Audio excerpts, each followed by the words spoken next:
Fresh मटरला जी taste येते ना, ती फ्रोझन मटरला येते असं मला तरी वाटत नाही. ते मटर आणले होते, स्वच्छ धुवून घेतले, थोड्याशा तुपामध्ये त्याला फ्राय करून घेतले होते, म्हणजे कच्चेपणा निघून जातो. एका बाउलमध्ये काढून घ्यायचं, नंतर त्याच्यामध्ये ॲड करायचे 2 ते 3 हिरव्या मिरच्या, थोडासा कढीपत्ता, अद्रक, लसूण घालायचं, थोडीशी कोथिंबीर घालायची आणि वाटण करून घ्यायचं.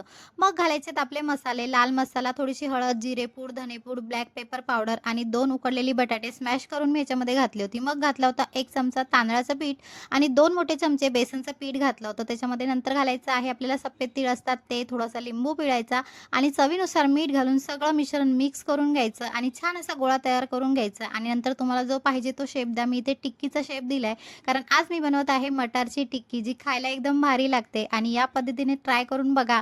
कशी लागते मला कमेंट करून नक्की सांगा. आणि छानपैकी आपल्या टिक्क्या रेडी झाल्या होत्या, म्हणून थोडंसं मी त्याच्यावर डेकोरेशन म्हणून एक-एक काजू लावला आणि थोडेसे व्हाईट तीळही लावले होते. आणि छानपैकी आपल्याला आलटून-पलटून एकदम क्रिस्पी होईपर्यंत ही फ्राय करून घ्यायची आहे आणि या ग्रीन चटणीवरून खायला एकदम भारी लागते. कशी वाटली रेसिपी मला कमेंट करून नक्की सांगा. चला भेटूया पुढच्या रेसिपीमध्ये. बाय.